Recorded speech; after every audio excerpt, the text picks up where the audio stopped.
All right, good morning. Welcome back to Talking a Little Heroic DisGRACE with author Scott Box. Hey, good Clint. morning. How you Good doing? Morning. Or Good afternoon today. or evening, whenever you're watching. Could be. It's morning for us, though. I know, wipe the sleep from our eyes. Yeah. You are with us right here. We're talking this morning, that counseling session number 1. Yeah. So this is, I mean, I know we skip Out of Control. Everyone don't worry. It's right there. Go check it out. Out of Control. It's short. Yeah, it's short. It's short, but we didn't want to waste our video time on that. We rather crack jokes and encourage you this morning. but we're talking that counseling session number 1. So you had to have something serious go on to have to go to counseling session. Right? So that's one of the funny things about Kariann's and my experience after time now is that I've become a firm believer in post-marital counseling without, like, when all hell doesn't break loose yet. Right. Just Keep go to counseling. Yeah. Just keep going to counseling. That's when I realized we needed it the most, was just have counseling. We didn't need premarital counseling. We needed immediate counseling right after marriage was kind of our experience. Did you do premarital counseling? We did. And did they tell you not to get married? I hear that happens. I have you're heard not that. the one. You're not the one. I have heard that too. And I've heard of people putting their weddings on hold and all of that. But no, in our case, it was good. It was Kariann's pastor. He was a great guy. And I remember really only being interested in the night that we talked about sex. Yeah, of That's course. all I cared about. Do you have any tips? Yeah, exactly. Anyway, but that was my experience with counseling prior to this experience, which we were. Even in this experience, though, we stumbled into it. That's where I brought it up. We were looking to adopt a child, and part of the issue was just check the boxes from the counselor, and so we went to the counselor and we checked the boxes basically. But after then realizing, we kind of like this, we stuck around for a year. And that's then over the course of the next year was when diagnosis came and all of that. But But this is volume 1. This is the relational aspect. So the first we're thing talking about now. The first thing, if you're reading along with us at home, which I hope you're not, just watch us. We're funny. Scott's good looking. Kicking the pants. No, the first thing she asks you is, do you want to stay married? Okay, that's this routine maintenance kind of thing that you're talking about in counseling. Yeah. Not take the car in when it's fixed. Like, let's keep it running good. Right. So we weren't running good at that point in time, though. Oh, so there's already something going on. Yeah, which is what triggered the comment. What were some of the things, if you want to talk about them? What were things that, like, needed counseling? Well, in this particular case, something that, whether it was the passion in which I was delivering things, because I remember I was hypomanic at the time. You're 29. She's 26. Yep. And I'm sure that I was coming across way intense. And Libby just leaned forward one afternoon and said, do you want to stay married? And because here's the way, my strategy with counseling by this point in time was load the shotgun and blow everything away. Sorry, that is figurative, but blow everything away in those counseling sessions. I held nothing back. Right. I just was like, well, the hell with it. I'm going to uncork. I do not care about my wife's feelings. Right. I don't care about the blood splatter on the wall, the emotional blood splatter. Right. I am going to annihilate. And it was a terrible strategy. Yeah. but it was being the strategy. Honest, brutally honest. Yeah, I mean, it was the strategy I had. Yeah. So I don't recommend it, but it did get us to the point where a hard question was asked. That set me back then. I was like, oh, yes, I do want to stay married. And Kariann's answer was, yes, I want to stay married. Lucky you. What if she would have said, no, this guy's a pain in my butt. Get out of here. I don't know what would happen. I mean, because that is the thing. Like, I love you. I'm just not in love with you. You hear this all the time, especially movies want to plant those things in our minds. That's not, like, real. You either love someone or you don't. But what would that have, like, what kind of how would it have changed your shotgun loading if she would have said no? Do you know how the White House press secretary is like, I don't operate in Hypotheticals, hypotheticals, right. and with assumptions. Right. I kind of want to answer the question like that. He's pleading the fifth. We got him finally to plead the fifth. Nice. I honestly don't know. Well, it would have. Would it have hit you harder? Oh yeah. Oh, it would have hit. I mean, that hit so hard as it was, but I would have. Yes, it would have changed something in me because I was already. I was already very. I was a jealous man anyway, and to the thought that Kariann wouldn't love me or would be desiring some other type of love from some other man, I had already felt like I was such a broken.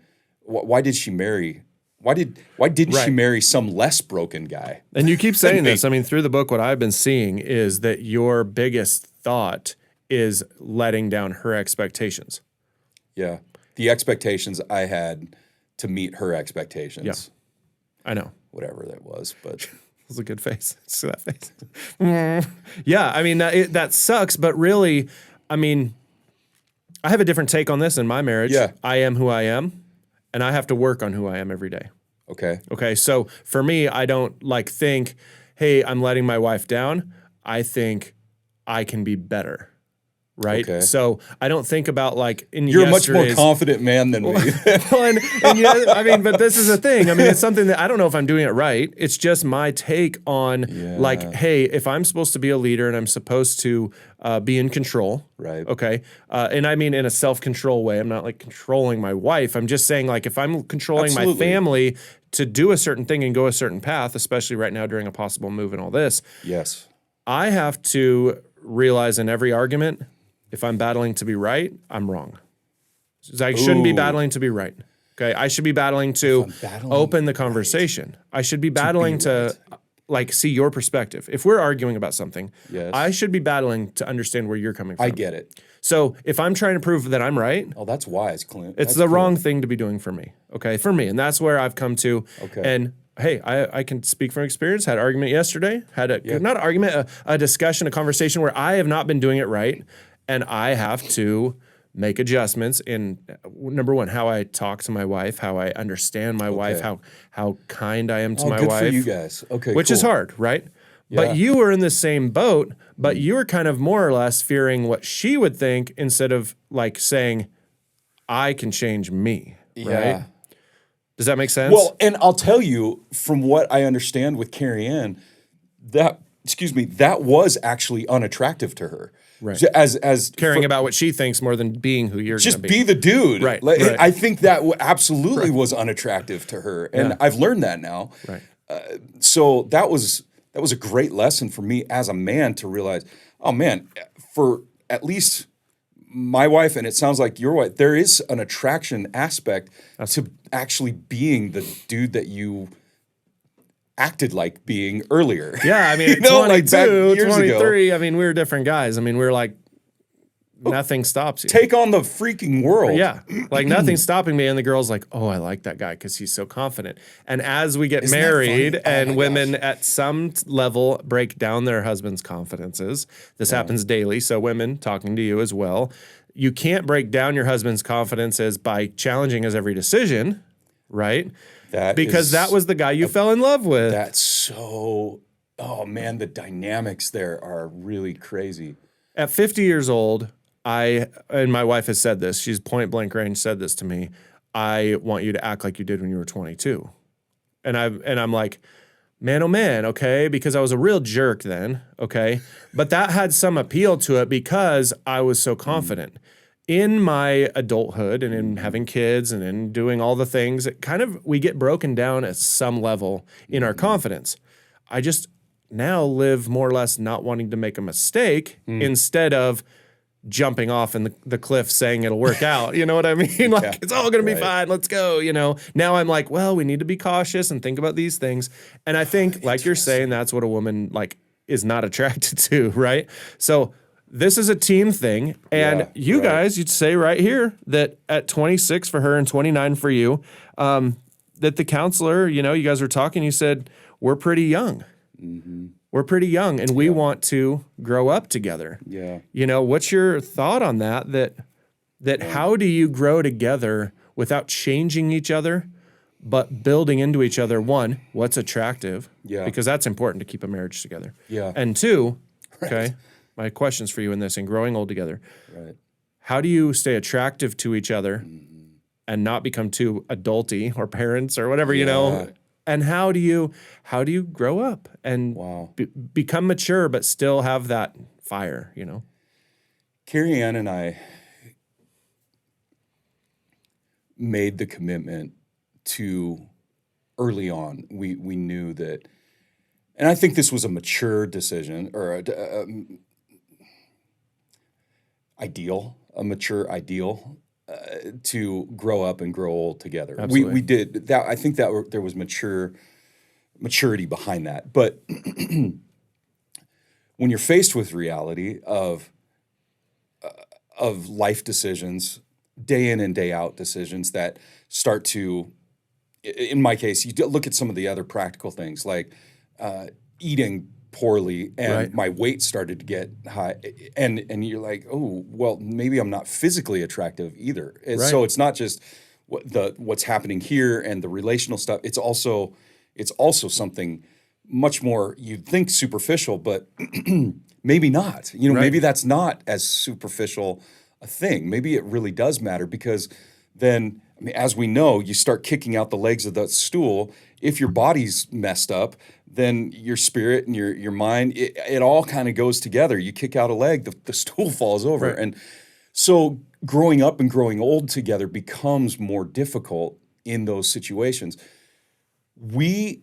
I don't believe, would have done it smoothly had we not had help, had we not had a third party recognize that one of those legs of the stool or multiple legs were getting kicked out. Right. The interesting thing with a relationship is that it's not just a single stool. You got a stool here and a stool here. Right. And so having a counselor, speaking of that counseling session, having a counselor be the one who can identify that for you or with you and then walk you through it and be willing to ask those hard questions, what a blessing, what a gift. And that's when I recognized how important Libby, our counselor, would be for us and why I think I remained and remain to this day so committed to her as a person and the concept of counseling for others because of what it's done and what she's done for Kariann and me. In this, you talk about weight gain just a little bit, and your weight gain can obviously diminish your view of yourself, obviously your self-confidence, and then that can trickle into your decision making and your attitude. Obviously, weight gain really can affect attitude. Do you think that getting your physical leg of your stool back into order helped rebuild that attraction to have your longer relationship? Understand that it wasn't Kariann's physical that was the problem. Of course it not. was Yeah, mine. right. And there was a self-confidence factor that played into that absolutely. When I felt like a stud again, you know, that definitely helped me think of myself as, when you think of yourself as attractive in some capacity, I'm not talking about comparing myself to other people. Right. I mean, I was on camera yesterday on television and they had 3 people in the studio and I'm here in front of these lights and I'm purely white. I'm just white. I'm just a white guy. Yeah, totally. I mean, a giant forehead and, you know, and we can get you a wig. You're kind of like, no, don't give me a wig. Come on, like a big hairband. I kind of want to be the guy that, like Johnny Cash, wears black only and a hat. There you go. You know, that's kind of just the same thing. Developed always. look. But yes, to answer your question, I think that's absolutely, it's a giant component to it. If you are physically unhealthy, you have to get yourself physically healthy as best as you can. Absolutely. And you can't grow old together if you aren't growing old. You need to be in good shape and good health to last till you can grow old. So there's so much to talk about with this. I know. We got to dive in. We got to talk some more. So here we are. Heroic Disgrace with author Scott Box. Have you reached out to us on social media, on Facebook? Have you asked us about where does Clint get his amazing outfits? Have you talked to Scott about his all black, look that he's going for here? I don't know. Either way, hey, check it out. Check it out on Amazon. Obviously, anywhere books are sold. Heroic Disgrace, and we'd love to talk with you more. And we'll catch up with you guys next time. Have a great day.